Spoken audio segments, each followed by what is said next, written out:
അസ്സലാമലൈക്കും വറഹ്മത്തുള്ളാഹി വബറകാതുഹു. ഇന്ന് ഞാനിവിടെ ഉണ്ടാക്കാൻ പോകുന്നത് വീണ്ടും ഒരു അറബിക് പുഡിംഗ് ആണ്. ഇതും വളരെ പെട്ടെന്ന് തന്നെ തയ്യാറാക്കി എടുക്കാൻ പറ്റുന്ന വളരെ ടേസ്റ്റി ആയിട്ടുള്ള നല്ല ഒരു പുഡിംഗ് ആണ്. ഞാൻ ഇതിനു മുൻപ് പോസ്റ്റ് ചെയ്ത മുഹല്ലബി പുഡിംഗ് നിങ്ങൾ കുറെ പേരൊക്കെ ട്രൈ ചെയ്ത് നോക്കി എന്ന് പറഞ്ഞതിൽ വളരെ സന്തോഷം. അപ്പൊ കാണാത്തവരുണ്ടെങ്കിൽ തീർച്ചയായിട്ടും കണ്ടു നോക്കുക. അതുപോലെ തന്നെ എളുപ്പത്തിൽ ഉണ്ടാക്കാൻ പറ്റുന്ന പുഡിംഗ് ആണ് ഈ പുഡിംഗ്. ഈ പുഡിങ്ങിന്റെ പേരാണ് മലാബി പുഡിംഗ്. ഇതും വളരെ പെട്ടെന്ന് തന്നെ നമുക്ക് തയ്യാറാക്കി എടുക്കാൻ പറ്റുന്നതാണ്. അപ്പം ഈ പുഡിംഗ് എങ്ങനെയാണ് തയ്യാറാക്കുന്നത് നമുക്ക് നോക്കാം. ഇതിനു വേണ്ടിയിട്ട് ഞാനിവിടെ 1/2 ലിറ്റർ മിൽക്ക് എടുത്തിട്ടുണ്ട്. ഇത് ഫ്രിഡ്ജിൽ വെച്ച് തണുപ്പിച്ചെടുത്ത പാലാണ്. പിന്നെ വേണ്ടത് കോൺഫ്ലോർ ആണ്. 3 ടേബിൾ സ്പൂൺ കോൺഫ്ലോർ ഒരു ബൗളിലേക്ക് ഇട്ട് കൊടുക്കാം. പിന്നെ ഈ 1/2 ലിറ്റർ മിൽക്കിൽ നിന്ന് തന്നെ ഒരു 2-3 ടേബിൾ സ്പൂൺ പാൽ ഇതിലേക്ക് ഒഴിച്ചിട്ട് ഒന്ന് ഇളക്കി കൊടുക്കാം. ഒട്ടും കട്ട കെട്ടരുത്. കട്ട കെട്ടാതെ വേണം നമ്മളിത് ഇളക്കി കൊടുക്കേണ്ടത്. ഒരുപാട് ലൂസായിട്ട് നമ്മളിത് കലക്കിയെടുക്കരുത്. കുറച്ചൊരു തിക്നെസ്സോടുകൂടി വേണം നമ്മളിത് കലക്കിയെടുക്കേണ്ടത്. പിന്നെ നമ്മൾ ഇതിലേക്ക് ഫ്രഷ് ക്രീം ചേർക്കുന്നുണ്ട്.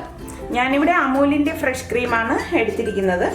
നിങ്ങളുടെ കയ്യിൽ ഏതാണോ ഉള്ളത് അതിനനുസരിച്ച് നമുക്ക് തയ്യാറാക്കിയെടുക്കാം. ഇപ്പോൾ ഗൾഫിലൊക്കെ ആണെങ്കിൽ അൽമറയുടെ ഫ്രഷ് ക്രീം വളരെ നല്ലതാണ്. പിന്നെ മലാബി ഉണ്ടാക്കുമ്പോൾ വളരെ ഇമ്പോർട്ടൻ്റ് ആയിട്ടുള്ള ഒന്നാണ് റോസ് എസൻസ്. അപ്പോൾ ഈ മലാബിക്ക് നമ്മൾ ഈ റോസ് എസൻസ് തന്നെ ഉപയോഗിക്കണം. അപ്പോൾ ഇതിപ്പോൾ നല്ലതുപോലെ ഇവിടെ കട്ടയൊന്നും ഇല്ലാതെ അലിഞ്ഞു വന്നിട്ടുണ്ട്. ഇനി നമുക്ക് ഇതെങ്ങനെയാണ് തയ്യാറാക്കുന്നതെന്ന് നോക്കാം. ഒരു പാൻ അടുപ്പത്ത് വെച്ചിട്ട് ഗ്യാസ് ഓൺ ചെയ്ത ശേഷം നമ്മൾ ഈ എടുത്തു വെച്ചിരിക്കുന്ന പാൽ ഇതിലേക്ക് ഒഴിച്ചു കൊടുക്കാം. ഈ പാലിലേക്ക് ഞാനിവിടെ 1/2 കപ്പ് പഞ്ചസാര എടുത്തിട്ടുണ്ട്. ഈ പഞ്ചസാര ഇട്ടിട്ട് നല്ലതുപോലെ അലിയിച്ചു കൊടുക്കാം.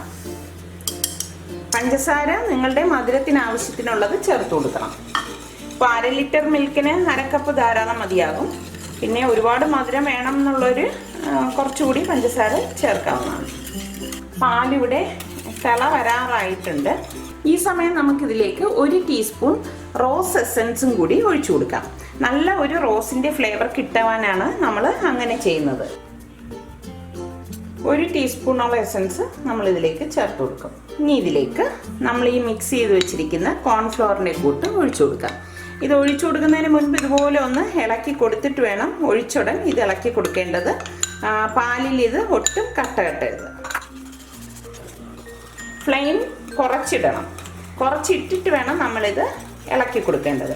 ഇതുപോലെ ഒരു വിസ്ക് കൊണ്ട് നമ്മളിത് ഇളക്കി കൊടുക്കുകയാണെങ്കിൽ ഒട്ടും കട്ട കെട്ടത്തില്ല.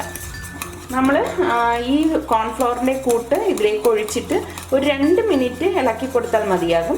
അത് കഴിഞ്ഞ് ഗ്യാസ് ഓഫ് ചെയ്ത് കൊടുക്കണം. ഗ്യാസ് ഓഫ് ചെയ്ത ശേഷവും നമ്മൾ ഈ ഇളക്കുന്നത് നിർത്തരുത്.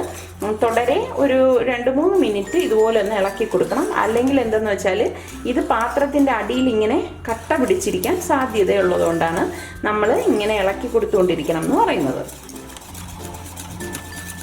കണ്ടോ, ഇതിപ്പോൾ നല്ലൊരു തിക്ക് പേസ്റ്റ് പോലെ ആയില്ലേ. നമ്മൾ മുഹല്ലബി ഉണ്ടാക്കിയതും ഇതേ ഒരു പ്രോസസ്സിൽ തന്നെയാണ്.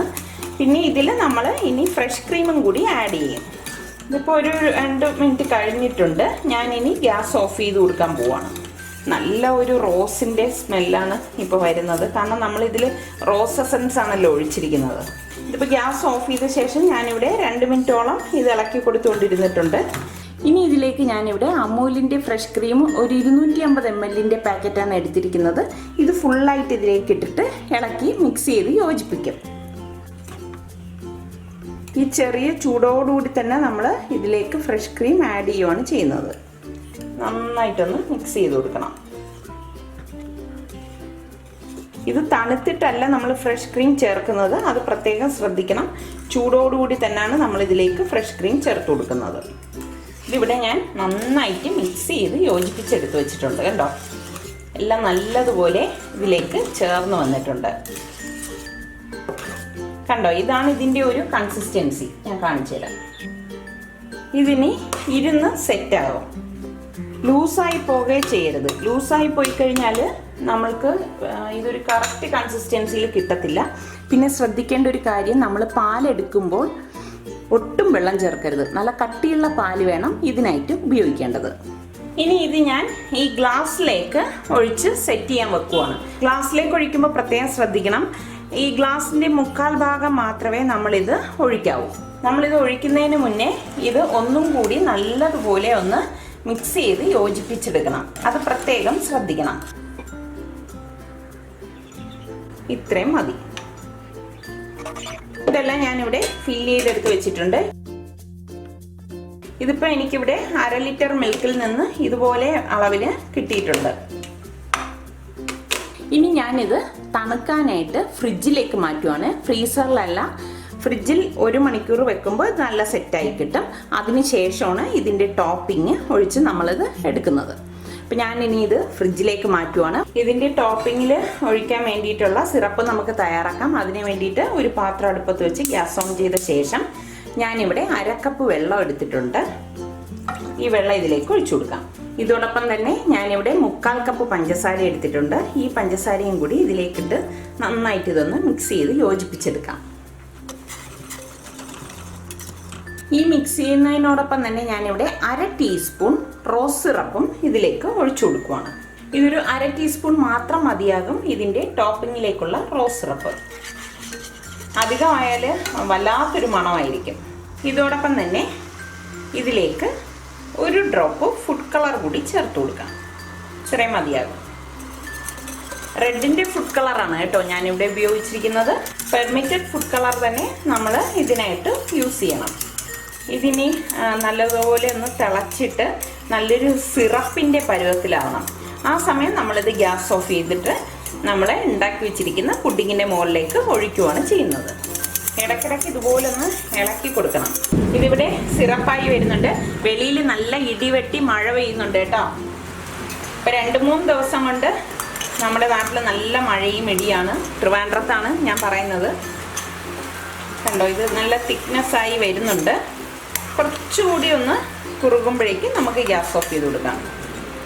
നമ്മൾക്കിങ്ങനെ കോരി ഒഴിക്കുമ്പോൾ സിറപ്പിൻ്റെ ആ ഒരു കൺസിസ്റ്റൻസി വരണം. ഈ ഒരു കൺസിസ്റ്റൻസി മതി. ഞാനിനി ഗ്യാസ് ഓഫ് ചെയ്ത് കൊടുക്കാൻ പോവാണ്. ഇതിനി ഇളക്കി ജസ്റ്റ് ഇതൊന്ന് തണുത്ത ശേഷം നമുക്ക് ആ ഉണ്ടാക്കി വെച്ചിരിക്കുന്ന പുഡിങ്ങിന് മുകളിലേക്ക് ഒഴിച്ചു കൊടുക്കാം. ഇതുപോലെ ഒന്ന് ഇളക്കി കൊടുക്കണം.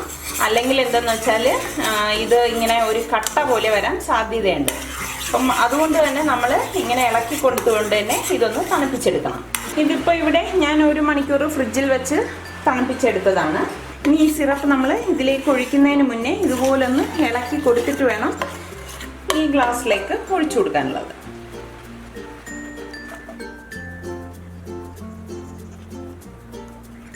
ഇനി ഇതിന് മുകളിൽ കപ്പലണ്ടി പൊടിച്ചതും പിസ്ത പൊടിച്ചതും കുറച്ച് ഡെസിക്കേറ്റഡ് കോക്കനട്ട് ഇട്ടാണ് നമ്മൾ ഡെക്കറേറ്റ് ചെയ്തെടുക്കുന്നത്. അത് ഞാൻ കുറച്ച് കപ്പലണ്ടി പൊടിച്ചത് ഇട്ട് കൊടുക്കാണ്. ഈ മലാബി നമ്മൾ ബേക്കറിയിലൊക്കെ കഴിക്കാൻ കിട്ടുന്നത് ഇതുപോലെ ഡെക്കറേറ്റ് ചെയ്തിട്ടാണ്. ഇനി ഇതിലേക്ക് ഡെസിക്കേറ്റഡ് കോക്കനട്ട് ഇട്ട് കൊടുക്കാം. ഇനി നമുക്ക് പിസ്ത പൊടിച്ചതും കൂടി ഇതിലേക്ക് ചേർത്ത് കൊടുക്കാം. നമുക്കിഷ്ടമുള്ള രീതിയിൽ ഇത് ഡെക്കറേറ്റ് ചെയ്ത് എടുക്കാവുന്നതാണ്. വളരെ പെട്ടെന്ന് തന്നെ ഉണ്ടാക്കിയെടുക്കാൻ പറ്റുന്ന മലാബി പുഡിംഗ് ഇവിടെ തയ്യാറായിട്ടുണ്ട്. ഇത് കുട്ടികൾക്കൊക്കെ ഇഷ്ടപ്പെടുന്ന നല്ല ഒരു പുഡിംഗാണ്. അപ്പം നിങ്ങളെല്ലാവരും ഇത് ട്രൈ ചെയ്ത് നോക്കണം. ട്രൈ ചെയ്ത് നോക്കി നിങ്ങൾക്കിത് ഇഷ്ടമാണെങ്കിൽ ഇതിൻ്റെ ലിങ്ക് ഷെയർ ചെയ്യുവാനും ലൈക്ക് ചെയ്യുവാനും കമൻറ്റ് ചെയ്യുവാനും മറക്കണ്ട. മലാബി പുഡിംഗ് ഇവിടെ നല്ലതുപോലെ തണുപ്പിച്ച് ഞാനിവിടെ എടുത്തിട്ടുണ്ട്. ഇനി ഞാനിതൊന്ന് ടേസ്റ്റ് ചെയ്ത് പറഞ്ഞുതരാം.